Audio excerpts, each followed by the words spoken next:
Hey guys, this is our product. So we are fire testing it.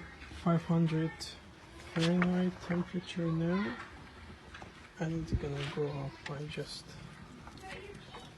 fired it up. So gonna put this guy inside. And fire tested it right here, like this, and you see how the temperature gonna go higher to 1000 even Fahrenheit. Then I'll try to drop it and test it for a couple of more minutes.